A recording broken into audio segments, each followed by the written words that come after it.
Good morning from the sunny Okanagan. I had to actually adjust my light here a little bit so I'm not totally white. So this is quite nice. Thanks for checking this webinar or watching the replay. Before we get started, we have about 2 minutes to go. I wanted to show you my newest video because there's always a bit of a question of what I actually do. And there's a little video that I produced that I wanted to show you.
Yes, that's in a nutshell what I do. um, and it's always a little tricky to explain, so I made the little video. But today we want to talk about hashtags. And hashtags are something that seems like you either love or you hate. And a lot of people love to hate. But fact is they are everywhere. If you are on Twitter, on Facebook, on Google+, on LinkedIn, or especially on Instagram. So they are everywhere, and that's because they're really helpful. So why are they helpful? Let's start with a bit of an explanation, because a lot of people that don't understand hashtags say, why is the # suddenly called a hashtag? This is a very interesting question for an ESL student like me, because where I come from in Germany, we don't use the # or something like that. You see it only in music as the sharp sign. So the # is actually just a symbol, and it's the hash sign, as some call it. And in computing, a tag means that it is a marker for something for sorting. So basically what it does is anything after the hash sign, the #, the number sign, becomes a link. It's as simple as that. So that way we pull together, we pull together conversations that we have. So if you want to talk about a certain topic on Twitter, for example, you use the hashtag or you find the hashtag. And I'm going to show you a few examples by sharing my screen again.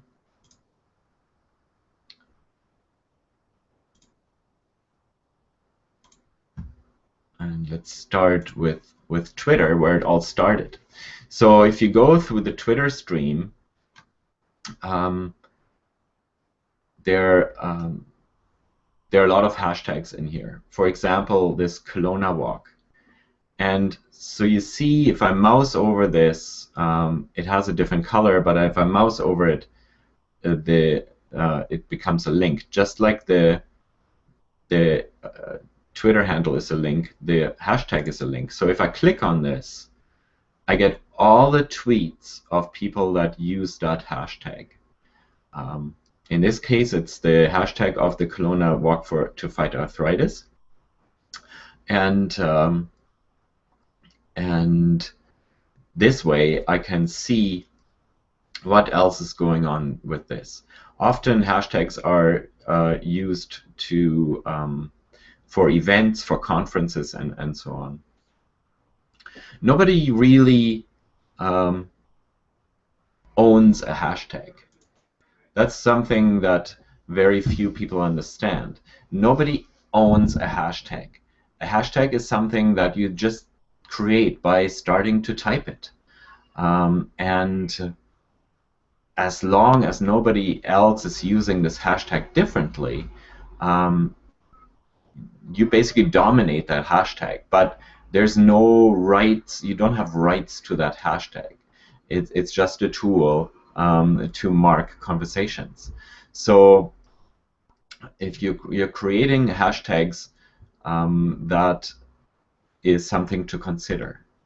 It is something to research as well. So if you have an idea for a hashtag for your topic, go and put that hashtag in a search. And then going back to my screen, if you go here on Twitter, for example, and you put that hashtag in the search field and search it, you can see it there. If you want to have another one, you can also save this search. If you have another one, you type in another one. Hashtags are often also in the trends. So you see here what's trending right now in the Vancouver area are these topics. They are with or without hashtags. However, if you use a keyword without a hashtag, you never know what if those people just mentioned that word or not. If you go, for example, on the Kelowna hashtag, often cities are hashtagged. And really what we want to use a hashtag for is when we mark the topic of the tweet or one of the topics. So it's in order to keep the hashtag usable, it's really important to do that. And with city hashtags, what often happens is that companies figure, well, that's a great way of getting people in my city to register for that and to talk about this, and so they misuse that. They're just they're not talking about this. So this is very important to keep in mind. It's like false advertising if you use a hashtag when you're not even talking about that topic. Let's look at some other examples. Oh no, let's look first what we can do with this hashtag. So we said first that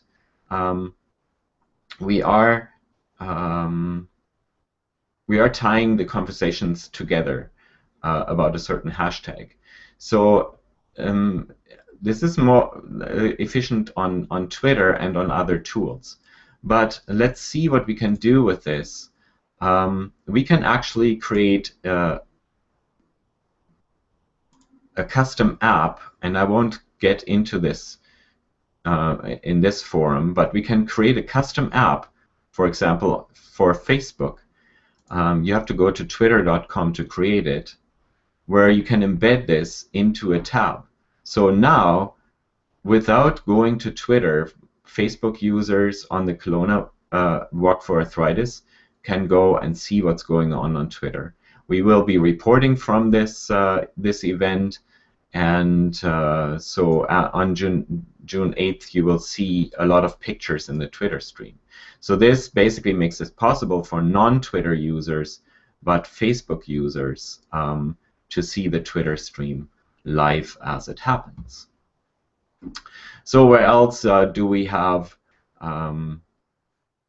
hashtags? We have them in Facebook as well. So if we go back to the Facebook stream, you can actually go and search a hashtag in the search sign. So we'll just do a very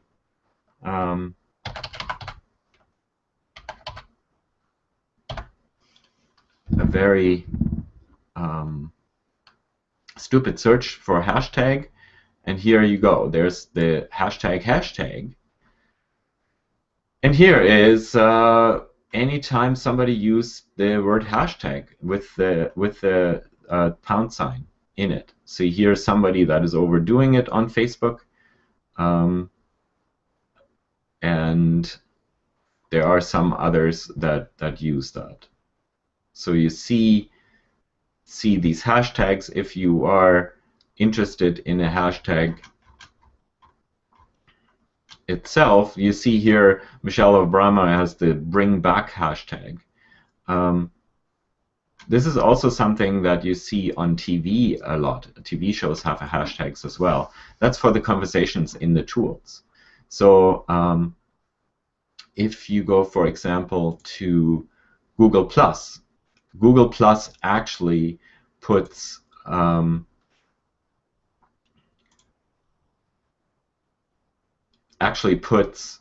hashtags automatically in your updates. They show up here because I used it here. So if I can click on that hashtag, it shows me all the updates, the Google+ updates that had SM Camp in it, social media camp in Victoria.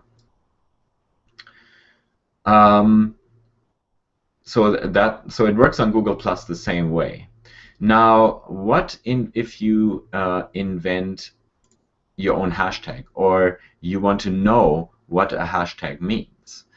There's websites, you can Google them. One is called tagdev.com. That's basically defining a hashtag itself. So let's see what comes up when I type in Kelowna Walk. You can look up the hashtag, and here's my explanation.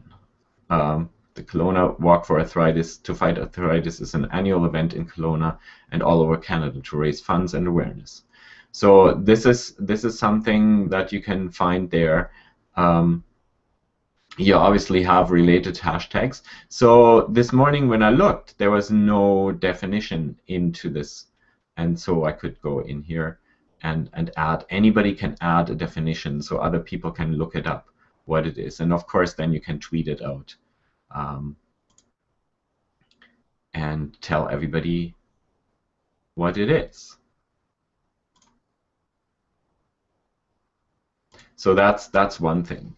So that's basically. Oh yeah, and we have Instagram as well. Of course, Instagram lives off hashtags, and at first I must say that I didn't really understand the overuse of hashtags, but I've actually discovered that I can find a lot of very cool images by just using those hashtags.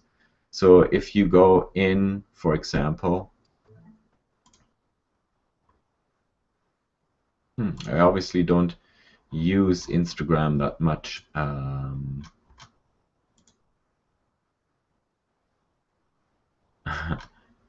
As on the computer, not quite sure. Let's go on my profile and see. So if you open the picture, I have a hashtag in here that is called art. So on the mobile app, I can click it and find everything that has art in it. So I can find other people's images that they tagged as art. So if I'm interested in art, I can go there and learn about it. So that's a short, two pitfalls for hashtags. So sometimes I see hashtags with acronyms in it. And that's very tempting because you want to create a unique hashtag.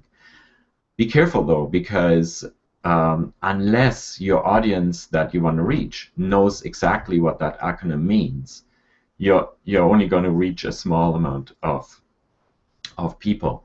The other thing is that the acronym has to be logical. It has to, everybody has to know what that means.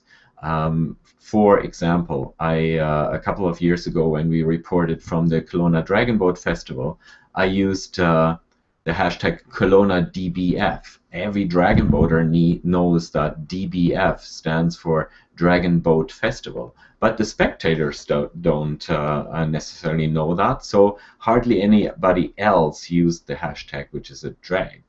So make sure that people can remember that it's logical, that you advertise it everywhere, that you use it before your event and after.